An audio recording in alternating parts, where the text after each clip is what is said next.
Hello, everybody, and welcome back to another Script Heroes bonus episode.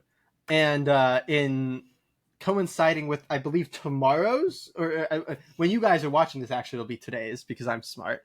UK theatrical release of the new Hellboy Crooked Man movie because we're not getting a theatrical release in the US for some reason. Correct. We are reading the Hellboy Crooked Man comic book that the movie is based off of. So this is a Hellboy book from 2008, I believe. And Mike Mignola has, I believe, stated this is his favorite Hellboy I believe book. it was in the in a 3-issue miniseries in 2008, and Yeah, when it won the Eisner for that limited series it in did in 2009. 2009, I believe, right? So writer of this book is Mike Mignola, of course, the architect of the Hellboy universe, BRPD, everything around Hellboy, as well as many other books. You probably know who Mike Mignola is. And the artist on this series is Richard Corbin, who's worked on things like Heavy Metal Magazine, the original Vampirella books, and things like Hellblazer. So the colorist is Dave Stewart, and the letterer is Clem Robbins, and that's our team here. And I think Katie's Yes. gonna go into what's actually going on So we're in this going one. to run through the entirety of the plot of The Crooked Man, offering our insights, observations, and other such Yeah, thoughts spoilers, as we go. obviously, if that's Exactly. not obvious. So if you don't want to be spoiled for the book or the movie, we don't know how much the movie's gonna pull from the book, but beware. There we go. Yes, a good warning. So we open in the Appalachian Mountains in Virginia. In 1958, Hellboy has stumbled across a scene where a woman has been witched. She's been hit by a witch ball, as discovered by a young man who walks in the door named Tom Farrell. He's been missing from this area for a while, but he's made his way back. And he and Hellboy both are more tuned to the supernatural than most. At the very least, less afraid of finding it. So they head out in search of this witch, a local girl by the name of Cora, who has fallen in a dark witchcraft path. He and Tom head out. They get to Cora's cabin and they find that she is not home, but her skin is. Just a gruesome visual, by the way, of like the hollow skin just laying on the bed. Hellboy like inspecting it. Mhm. It's a wild visual there. It's incredibly wild. Uh, Knowing that this is something that witches can do, they can skin change. Tom and Hellboy park it here at her house to simply wait, and this is where Tom uh, avails us to some of his backstory. When he was 15, he met a woman named Effie, who was in fact a witch, and seduced him with the power of the devil to become a witch himself. Regretting what he had done, he ran off after being scared absolutely shitless by the titular Crooked Man. Uh, he headed out to join the war and just get away from the mountains so that he could escape the deal that he had made. But he held on to his lucky cat bone. Perhaps not a wise idea when it was given by the devil. Our dear friend Cora comes back. A raccoon crawls into her lifeless mouth and inflates her skin bag on the bed. Horrifying. I love the explanation of that. It is Cora, by the way, is the raccoon. You might Yes. want to, and she's just like returning to her, like I guess vessel, whatever you want to Her call skin that, bag. her skin bag in what is just another gruesome visual. I think probably one of the most gruesome visuals because you see the raccoon climb in through the window and then kind of like use its little Enter the hands on mouth. her face, Yeah. and then full ass like full sized raccoon crawling into her like boneless mouth.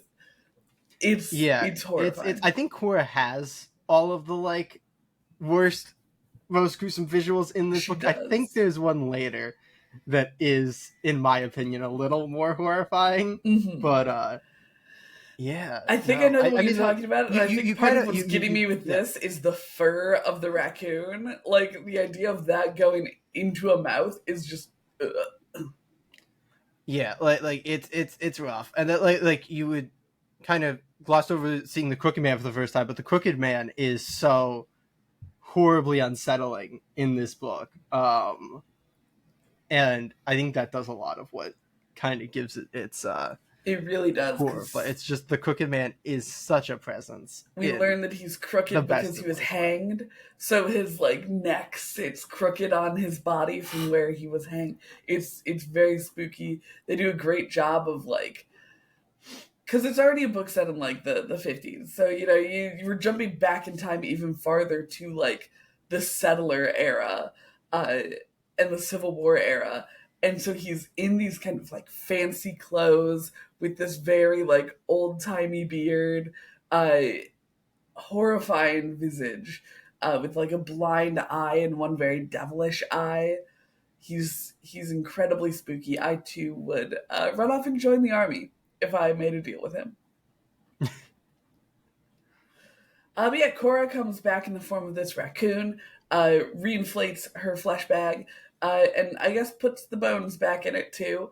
And we learned that she is a much more sympathetic figure than we would have anticipated, knowing that she mothballed a woman. Her husband died, as did all of her babies, and it was just all too much for her, so she took up with some witches, and it seems just kind of got in too far with them. Just a little too deep there. A little too Um, deep.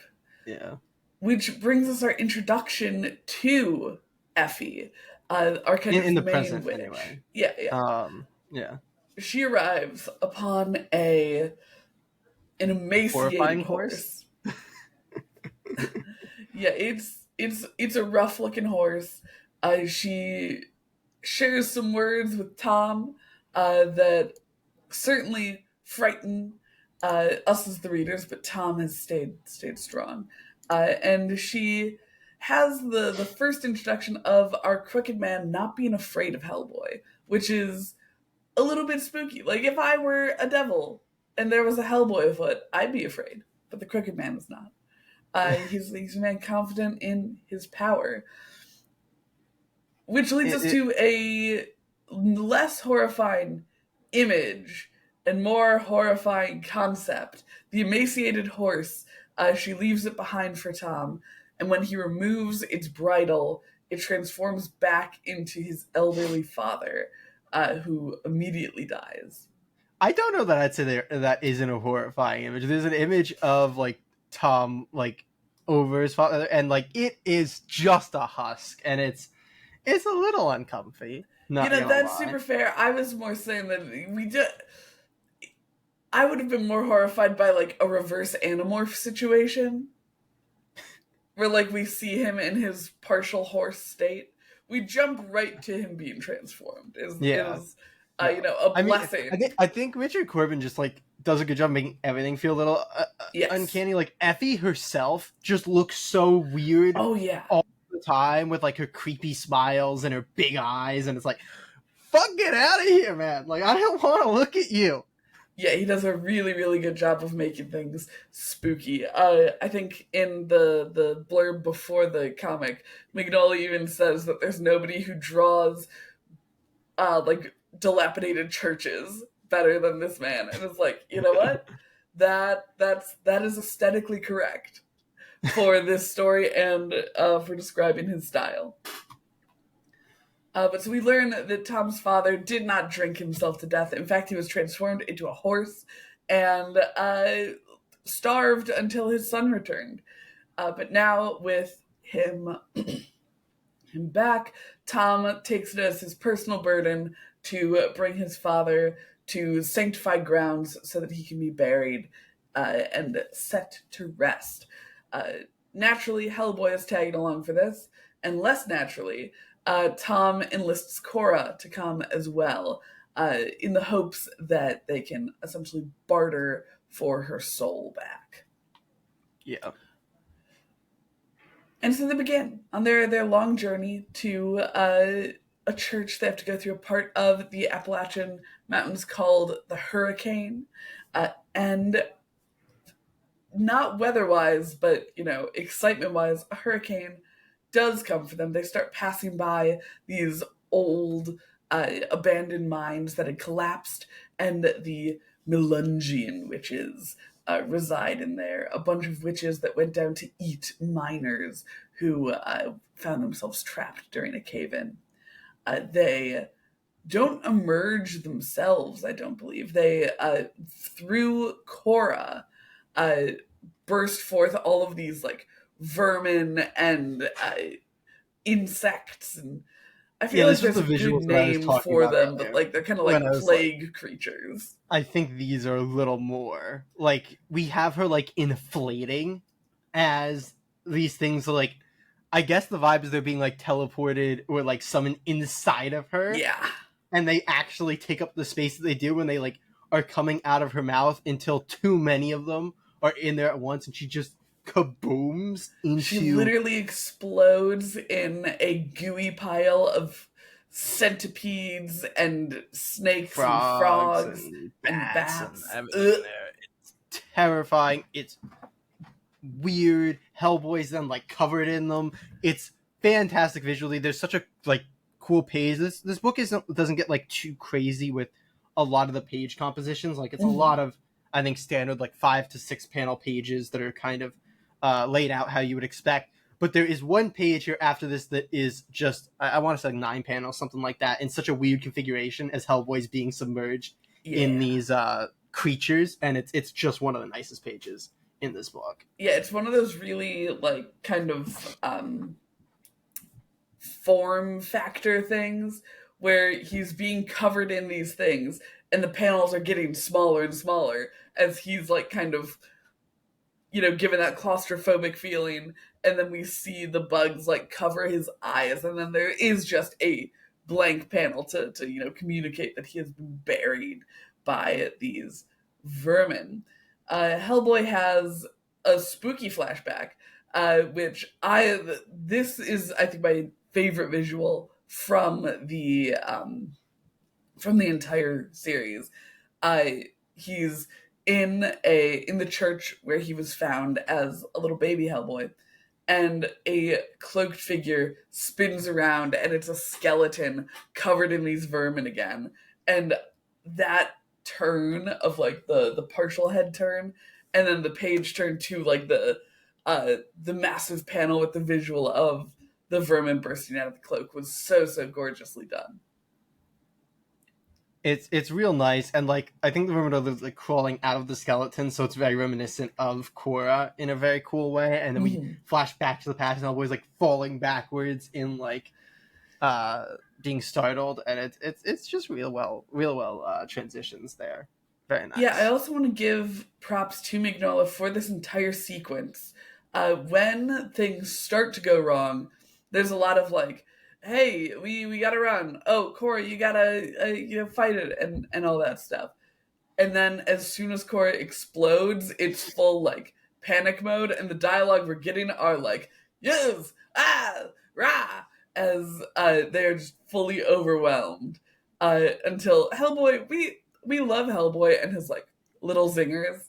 It's not really a zinger, but the fact that once he's fully covered, it goes from him fighting to him realizing that he's, not able to get out of these, and just going, son of a bitch. And I feel like that's a very classic Hellboy vibe. Hellboy is just so, and this book in general, not to get too overarching, is such an example of Hellboy being that like wandering, Mhm. hero archetype where like he has very little to do with what's going on in this book. He's Yeah. kind of just there for the ride, and he's so willing just at all times to like resign himself to like, this is finally what got me. Nice. But never is. It never is. He can't help Well, actually, it but was. We did read The Death of Hellboy. we did, yeah. Yeah. So go check out our Deathmas video. Little plug right there. There you go. Always be plugging. But yeah, so Always Hellboy has this little flashback, but he is pulled forth from the vermin by Tom, who has used the power of his lucky cat bone. So he has tapped into his witch power. And this is a big turning accidentally, point for by Tom. the way, Yeah. which is interesting because he's like, I think I used the bone. Oh no, that's bad.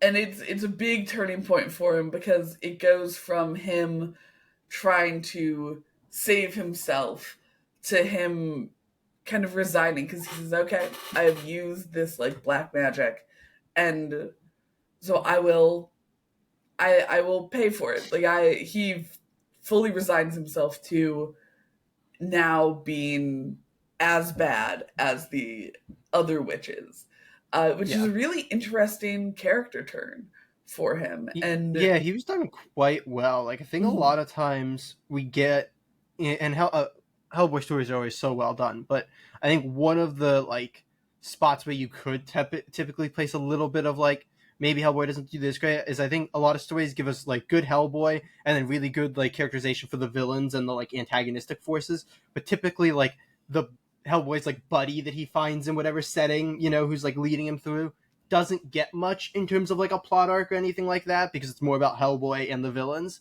This book really gives Tom a lot, and I think that really sets it apart from a lot of the other Hellboy stories.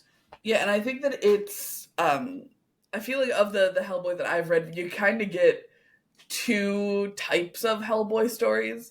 One that's like, this is a Hellboy story. This is about Hellboy doing his thing, and it like advances our understanding of the lore of the Hellboy universe and like the kind of overarching plot of Hellboy, or characterization of Hellboy himself. And then I feel like you also get those kind of like Hellboy is essentially a background character here type of stories. Yeah.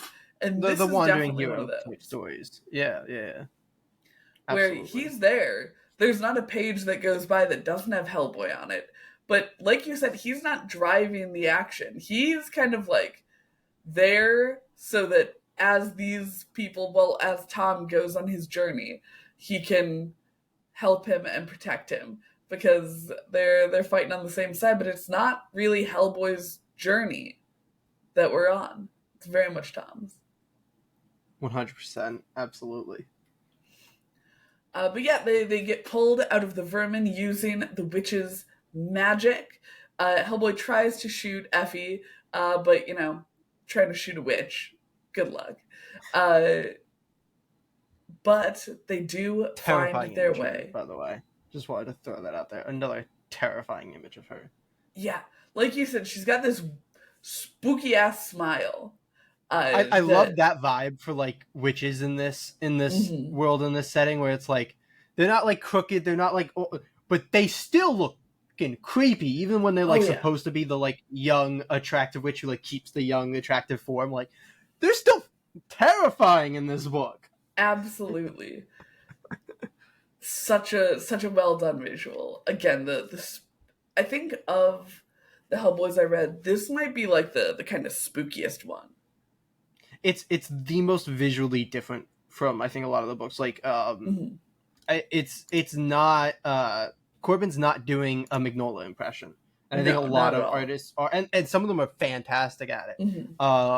Like Ben Stenbeck, for example, whose style is very similar to Mike Mignola's. But I think a lot of them try to evoke Mike Mignola's style because that's a big part of Hellboy. But this goes the opposite way. It's like, what if we lean into this, like, not fully realism, but it's certainly closer to the realism spectrum than Mike Mignola's work is. It's less blocky, and it's more of these rendered faces, which just gives you, like, a more creepy feel rather than, I think, the more mythical feel that Hellboy typically has. So it's just a different take on this world, and it's a very cool one for this story. It is, and a very fucking creepy one for this story. Yeah, absolutely. But to Corbin's bread and butter, apparently, we get to a dilapidated church, wherein we find that Cora has come ahead as a spirit and warned the priest that they are coming, which gives us a bit of hope for Cora, that the devil took her body but didn't take her soul. And it's, again, this. We'll get to it at the end because I have big thoughts about the overall kind of vibe Yeah, of yeah. the Save book. the overarching Yeah, yeah, things. yeah. We'll try to. I Um, know I've went into it a little bit, and you've went into it a little bit because we're not great at keeping our thoughts. But we'll save the overarching stuff yeah, for yeah, the end, and yeah. let's try to keep going moment by moment here, Yeah, so so that it's just people a can kind of follow really the plot. good moment for kind of instilling a little bit of like the good guys can still win energy. Like Yeah, losing Cora was such a big blow because they immediately introduced Cora as like this victim character. Like she yeah. fell in with the witches and it went too far. She is repentant. She doesn't like that this has happened, that this is what she's doing, she's going with so that her soul can be saved. And finding her here is such a big moment for, oh, like her soul can be saved, which is Yeah. big because that means that Tom's soul can be saved, provided he But doesn't, he doesn't believe that. But we'll get he doesn't we'll get believe into that, but that we'll when get into it. as we move forward a little Um, bit more. oh, I'm sorry. I neglected to mention when they were in the mines, the Melungian witches uh, cast them into darkness because in the hurricane they're in kind of the devil's land. So they darkness immediately falls, night falls, which is when the witches can be active and access their power. And in yet another horrifying image, all of these witches start to surround the church. They're just on the border of this sanctified ground. And you see that it's like all of these very normal people. And our I, priest friend reveals that these days it seems that there are more witches than people around. And every night they come and just surround his church. I've always loved like sanctified ground type stuff. It's something that I've partaken in my own writing at points. I like the idea of a church being like this place that they can't touch. But then when you get the vibe, because it is such a thing of like, well, then what are you gonna do? It's like they just surround it, and like you can't just live in a church. Churches don't Yeah, have like supplies to survive in, so it's that vibe of you're surrounded. They can't get to you, but the second you leave, you're screwed. And it's such a good tension building because it's so easily understandable by an audience of like, okay, they can't get you, but you got to get out eventually. And it's yeah. a really cool way to get these kind of dialogue and character building moments, all while the tension is still rising for the reader because they know what's lurking outside. So I love this moment so much. I think it works It's so incredibly well. such an incredibly good sequence. And I think for a mini series, like a 3 issue series, like what, it's a 60-page comic or Yeah, something, something in there. they do such a good job with the way that they build the tension with this. Like we get the efficient but not rushed kind of descent of the characters where Yeah. eventually like Hellboy steps out because he's pissed off. He gets hit by a bunch of spears and tumbles back. Uh, we see the priest kind of step out as everyone kind of hits their breaking points, knowing that these witches are all around them.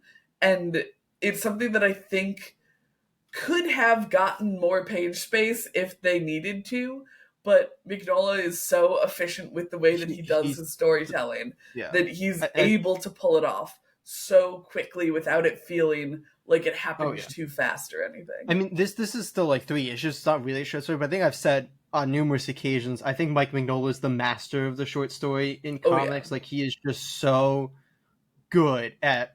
He never wastes space. Like No. everything is gonna be delivered in basically the shortest amount of space he can deliver said story in, and it's gonna be really, really just perfectly efficient in Yes. rising tension, all that. But 90% of my favorite anthology and short stories are Hellboy stories because Mm-hmm. I just think Mike Mignola knows so well how to deliver you a story in 10 pages, and somebody who can deliver you a fantastic story in 10 pages can really do it in 60 pages. So when Exactly. usually I'd say like 3 issues is way too short for a series or anything like that, like this feels, I think just because of how I'm conditioned by Mike Mignola, like for his work, this feels like it has so much room to breathe.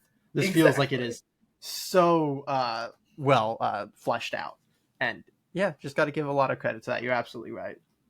Yeah, it is such a beautifully done sequence. We have the Crooked Man himself appear, baiting them to come out, and he starts to kind of play that devil witch side of things, where he's like trying to tempt people. He tempts the priest with gold and youth and his sight back, trying to get him to give Tom up because he wants that cat bone back. He starts in absolutely deranged story move. Mignola has him throwing caskets from the graveyard into the church so that those weird zombies of these people can come up and start trying to kill everyone inside. It's I mean, do you want to like talk about the specific of like he basically tempts the priest after making him young and giving him eyesight back with like a young woman coming out of a casket that mhm. then turns into a zombie that attacks the priest.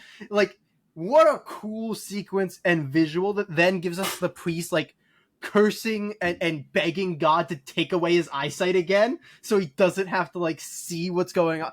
Like, who thinks of that? It's so cool and such Mike an fucking Mignola, interesting man. vibe, but it's so well done and brilliantly drawn by Corbin. It's Mhm. just a phenomenal sequence with these zombies and with the priest, who also gets a lot here with the limited Oh space. I yeah. think the priest is probably in one issue of this. I Mhm. want to say I read it in the collected edition, which is the Crooked Man and other stories, but I believe it's about one issue worth that the priest is actually in, and he still gets a ton of development. This Yeah. book's really good at giving development to these characters. And he does such a good job with the priest. I think they try to tempt him and he continues to like the priest is able to like keep his faith the entire time, which I think is a neat thing to do, because I think a lot of times priests are used as kind of like scapegoats for bad people, because they should be a paragon of goodness and being like, oh well, look, even the priest was bad means that everyone's a Yeah, sinner. But I think it's really neat that he kept the priest like devout, and he doesn't fall for any of these temptations. He doesn't even like start buying into it at all. But they do still manage the like everyone here is under the Crooked Band's influence, as what I think is insanely cool. As he's throwing these caskets in, they're like reading names out and reading forth sins. And it's just such a cool way of explaining why the Crooked Man is able to do this. Uh, it's super, super amazing sequence. We get a good few pages of just like zombie killing good times oh mixed yeah, in with Corbin's horrifying visuals of the priest, reverting back to an old man with who's blind, horrifying close-ups on the Crooked Man. One of my favorite things is that on the Crooked Man panels, they move his dialogue onto like the zombie fighting panels, so you can get that full like gorgeous art of the Crooked Man. oh And yeah. I think that was such an amazing, amazing choice. The lettering Because placement's really, really good in this book. Just as a oh little yeah, like which is so important aside. when you have gorgeous and incredibly tonal art. Because you really don't want to be covering that shit up. Absolutely. Yeah, we see the Crooked Man try to less so tempt Hellboy and more so be like, remember who you are. You are a little devil boy. Do my bidding, little devil boy. Uh, I love the way you put that. I mean, Naturally, accurate, Hellboy but does not then snap Thomas' neck. Uh, but the priest realizes that the Crooked Man is after the little crumb of power that he put into the cat bone, because Tom not using it uh, for evil, not being tempted by this by this power at his fingertips for so long is just driving the Crooked Man insane because he wasn't actually able to corrupt Tom. Uh, so the priest emblazons a shovel with a holy symbol, and our boy Hellboy leaps forth from the church and kills the Crooked Man.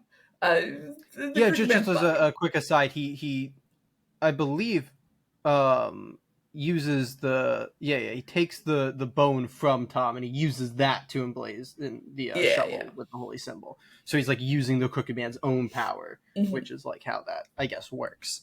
Just a quick Which is super, super cool. explanation We to the have magic there. an awesome panel where Hellboy is completely washed out in golden light as this like holy shovel destroys the body of the devil. And we can see that the destruction of the Crooked Man then destroys his witches as well, or at least takes away the magic he had Yeah, they all become given them. old women, Mhm. and then wander into the forest. Is beautiful.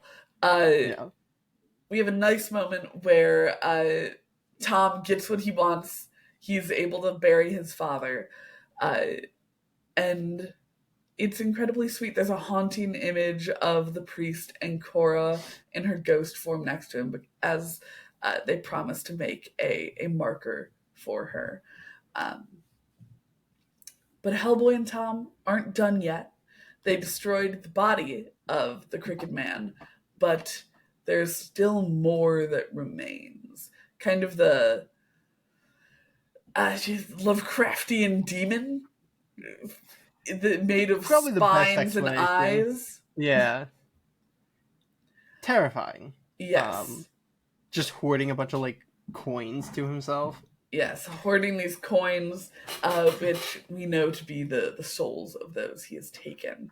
Uh, Tom gives back the cat bone, and the Crooked Man is gone. Our lingering scene, our final page, has the return of Effie, who is now as old as she should be, and Tom in what is one of the biggest like holy shit moments of the book removes from his person the bridle that was holding his father trapped in the horse form, and Effie's old lady body can't fight this off. He slips it into her mouth and over her head, and she becomes a horse, which he super iconically paints "Beware, I am a witch" on the side of. Oh my god! And I love his like even the like little comment of not a very Christian thing to do in Hellboy. Just with I like it better this way. Like Oh it's such yeah, this book has such Hellboy vibes all the way yes, through, which I mean most Hellboy books do. But it's testament to Mignola that he can keep such a strong tone even as he shifts sometimes between like the more horror based stories and the more like comedy and fun based stories. This obviously being one that falls squarely all the way toward the horror side, but yeah. Hellboy still acts like Hellboy, and we still get these little like one-liners and stuff in there, which are super nice and super fun. Yeah, and Um, I think that harkening back to the stories that are about Hellboy, the stories that are about the people around Hellboy, it's a really good idea when you're trying to do a horror story to pull away from Hellboy himself because he is a character that like is funny. Like he throws quips in there. He doesn't take things too like he takes things seriously, but he doesn't, he's not phased by a lot. yeah. And being unfazed does not make for good horror. I think. And so landing in that other camp where this is a story about Tom more so really lets it be that horrifying thing because it's also the sense of, you know, Hellboy very much can die, but in that kind of comic booky way, do we think Hellboy's gonna die in a 3-issue mini? I don't know. So like I having think he those died like, in a 4-issue mini, if I'm not well, mistaken. any Most of given mini, Hellboy is minis, so any given mini, it's like, okay, yeah. is this gonna be the death of Hellboy? I don't know. So like having the emotional investment in the other characters where you can be like, oh shit, they are in like extreme mortal peril and extreme Yeah, if like you're around Hellboy, like your odds of dying go up to like 50 to 60% probably. Like it's a real high death percentage. Especially if you're not a member of the BRPD, you know, like yeah, you're exactly. Yeah. So they you're able to get that really good kind of horror of I'm very worried about what's going to happen to these characters. Because Hellboy's whole thing is like being tough and a little bit kind of he's been around enough that he kind of knows what's what. Uh, wandering hero, man. Wandering That's hero. the vibe. Yeah, you had some big thoughts, right? For like the you wanted to talk some Yeah, big because overarching stuff. we've So reached the end here's the thing. here. But Yeah. I feel like I've been yammering. Do you want to give some big thoughts? I don't know. I've yammered quite a bit too. I mean, I guess you were the one actually doing the summarizing, but I definitely yapped there in a little bit. But overall, this is phenomenal. I think we kind of hinted on that as we were going through the plot. It's such a deep is a weird word because like I don't know that it doesn't have like a lot of like greater messages. I don't think that it's really trying to like espouse, but it just has a lot of depth like in terms of characterization Hmm. and the arcs that the characters each have. Like outside of Hellboy, everybody kind of really has an arc that they have to go on, and Corbin does such a great job of illustrating such emotion and like horror into this book that really helps you feel as you read it. So I just think this is a Hellboy story that really gets you invested in everything that's going on, and it definitely it makes you feel uncomfy at a great many points throughout it. Um, and it still has some space, not a ton, but some space for some cool Hellboy action, Hmm. which is always great as well. So yeah, I thought this was phenomenal. I was a really really big fan of this. It's very interesting to read. I'm gonna go back to something that it's very interesting to read Hellboy that doesn't like look like Hellboy. You know, like Hmm. the world doesn't look like what I'm used to reading Hellboy looking like.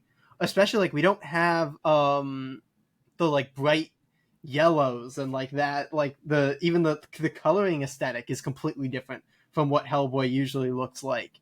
And the skeletons look like I feel like I have the image of like the iconic way that skeletons look in Hellboy in my head, and then this book does a much more rendered skeleton. So Hmm. it's so interesting to see Hellboy, still written by Mignola, but through a very different lens in this particular story. I feel like so it's very unique even amongst Hellboy. I think is Oh what I'm yeah. trying to say in my long ramble. I think that's a really, really, really good call. That it in a in a series or in a property that is so distinct and unique from everything around it, to have something that feels unique within that space is really cool and special. Uh, Absolutely. I also think that Hellboy doesn't normally leave me, at least, with a kind of like I was saying, like a kind of the good guys one thing. I feel like a lot of times it's like threat mitigated, you know? Like, Mm, we saved people and that's good. But this one has such like a it's got such a hope to it, you know? Like between yeah. Cora coming back with her spirit and the sense that I think I personally got that Tom is going to be okay, even if Tom still doesn't quite believe it. The giving back the bone, maybe he does now. Uh, I feel like it's such a like. I feel like normally with Hellboy, I get this sense of like there are just so many more threats out there. You know, Yeah. Yeah. like we've saved the day, but we haven't saved the month or whatever. Uh, Yeah. and I feel like this is one that really kind of has a hope filled ending where it's like, yeah, we stopped the crooked man, we dismissed him from this plane or whatever it is that you want to interpret the puff of smoke as, um, and Cora's gonna be okay, and Tom seems like he's gonna be okay.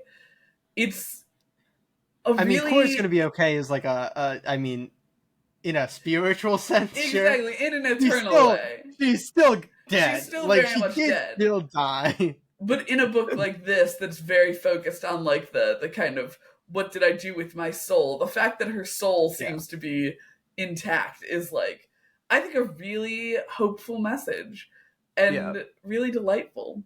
I should talk about though, like one of the things that I like so much about the Hellboy world is it feels like although we jump through a bunch of different like folklore and mythologies and stuff, like Mhm. there's certain things that Mignola, whether it's because it's something that he believes in greatly or like for whatever reason he's just decided to impart in this world, there's certain things that spiritually like are always the case and are always common. And the one that comes up in this book that's in a ton of them is like the importance of burying people on like sacred Mhm. ground.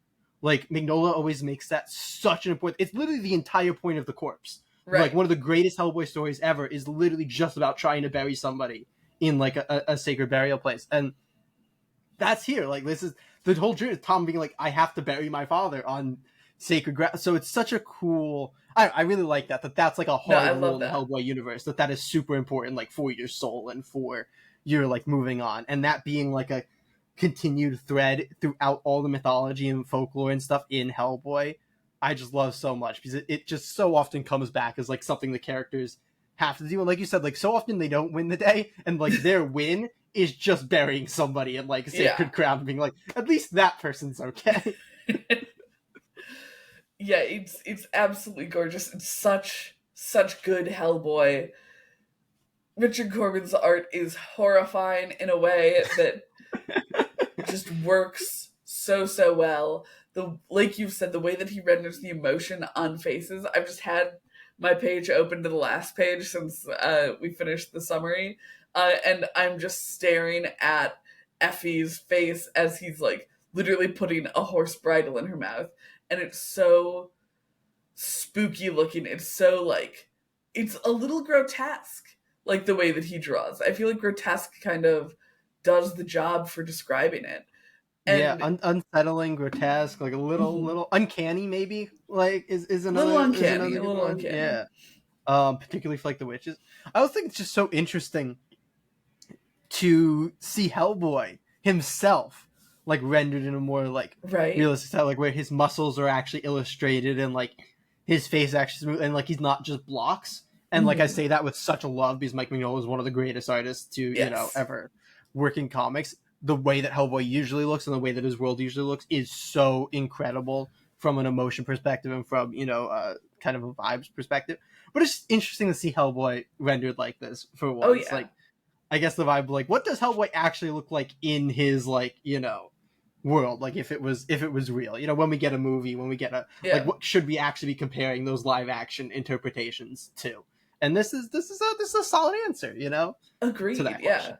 And I think that it does a really good job of it makes Hellboy look so weird in his world because like Yeah, he always kind of does. He's bright red. But seeing him just standing next to a more realistically drawn regular person is so wild. It's like, oh yeah, Hellboy is like different, very much yeah. so. Because weirdly, I feel like my point of difference for Hellboy like often comes down to his hand, where I'm like, oh yeah, look at that funky hand, look at that weird man. But looking it's at this, it's just like, oh yeah, his whole ass deal is just very weird. it's very interesting because I feel like in a lot of like like his head and his hand are still kind of rendered weird, like they're not quite realism, but then his Hmm. body's just full realism, which makes like his strange characteristics even weirder because it's like, well, he Yes. has kind of a normal man's body that's just red, but then like he still has this super blocky, except now it's more like rounded, but it's still Hmm. like very like it feels like carved from stone type hand, and he still has just a completely square jaw. Like nobody else does. Everybody else has And a very what more like gets me is that realistic his rounded mouth face. still goes all the way across. Yeah, he still has like that, very like blocky face. Like when we zoom in, like yeah, he still gets like a texture to his face that he wouldn't usually have, but like his shapes in his face and hand are still very weird Hmm. compared to the more natural rest of his body, which is a cool juxtaposition. And like you said, like it helps him in his world really stand out in a way that is I think enhanced by a more realistic style. Well, fully agree. I enjoyed this so much. Do you have any Very closing good. thoughts on Hellboy the Crooked Man or any Oh, predictions for the movie? it's interesting. I mean, we're we're gonna have to watch the movie at some point. Yes. Yeah, when it comes to the States, we'll watch it. Yeah. I don't know. It's interesting because this is. I'm interested to see. I don't know how long this movie is. I do think it's shorter than all the other Hellboy movies. I don't think it's Mhm. quite 2 Well, hours, the which other makes ones, I was sense going to say, the other because ones this were all is. 2 hours, Yeah, I think this one is like 90 minutes. If I'm which is the if I'm not perfect length mistaken. for a movie. Fight me. I quite like long movies, but whatever. But I said like for this story, because I think this is going to be the first time that they're like straight up adapting a story instead of like Mhm. the vibes comic book adaptations that we get with a lot of iconic characters, where it's like we'll just kind of adapt the character but not any particular story. Um, it's interesting because I definitely 90 minutes helps, but like I don't know, turning this into a full length movie is going to be interesting, and a lot of what makes this like Hellboy in general is such an interesting thing to adapt because it is super reliant on like being a comic book and Mike Mhm. Mignola himself. Um, so yeah, I'm interested. I'm very interested to see how this comes out because I do think Mike Mignola has heaped on the praise to this one, and he's not Mhm. one of the creators who like just praises anything done with his work. So I'm interested. It's gonna be I'm interesting. also very interested. I feel like what they're going to fill it with is more Hellboy focused thing. Like It's they're interesting though because it's like it feels fairly low budget from what I've seen. mhm. Like Hellboy certainly does not look as invested in as the other three Hellboys. I guess two other Hellboys, but three of the Yeah. Hellboy movies did. Like he very much looks like a red man with like a little bit of stuff on his head and Mhm. on his hand. But so I'm interested. It's like the point that I was making there is like I would think if you're going low budget, and especially if you're adapting the Crooked Man in low budget, that you could save yourself a lot by doing what Crooked Man does and not focusing on Hellboy as much. But I think you're right. It's Hellboy, right? Aren't It's they a going to want to Hellboy push? movie. They're Yeah, gonna wanna use Hellboy. And I unless they're think that trying to save that budget. Maybe they'll try to maybe, save that budget. maybe. We'll see.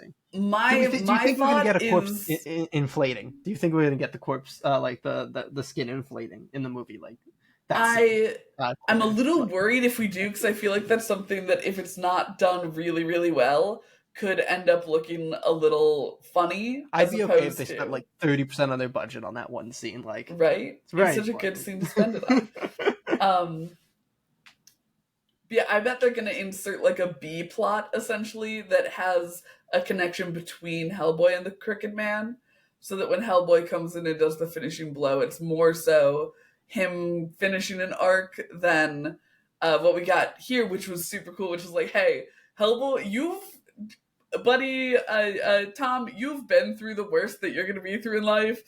We're gonna let Hellboy kill this man because goddamn, he needs the wins when he can get them. Yeah, this man is just eternally linked to hell. Unlike like Yeah. you got out, you're no longer gonna be damned. This man is just damnation through and through. Let him kill a demon. But Uh, yeah, that's what I think is going to be padding out the runtime on this yeah, movie. I can fully see that. Yeah. We'll see how that works out. I mean, I wish that they would like just because like you don't have just go the Mad Max route. Like, let him be that wandering hero who like isn't attacked. Like, literally do the Fury Road where Furiosa is really actually the main character, but like it's Mhm. still a Mad Max film. Like, you can let Tom be the main character and have it still be a Hellboy film. Especially Yes. if you don't have to worry about a theatrical U.S. release. You're low budget. You're going straight to DVD. Like, just tell the story. Who cares at that point? You're not making money. Well, I don't know that they knew there wasn't going to be a U.S. release, but in any case, I am very excited to see what they're going for, and I think that if it does go the Fury Road route, that would be super super super rad. I agree. But we'll check in once this movie comes over to the States. Absolutely, we We'll have a will. little party. And next weekend, you can join us. Is it next weekend? Am I getting the date right? I think it's next weekend. You can join us for. We're gonna try to bring fantasy football to Yes. comic books, um, as we build out a fantasy league for DC's new Absolute line of comic books. How that works, you're asking? We will tell you next week. So join us for Yes, that, and we'll of course we'll have explain our the normal rules. We're episode on going to go Wednesday. through our draft process, And keep an eye out for future fantasy football, fantasy league, absolute fantasy league. I don't know Yeah. And we'll also be talking videos about the first because Absolute Stories that come out this coming yes, Wednesday in the DC All In all in, special. yeah, So, yeah, very excited for that. But yes, in any case, hopefully we'll see you next week. Comic Geeks,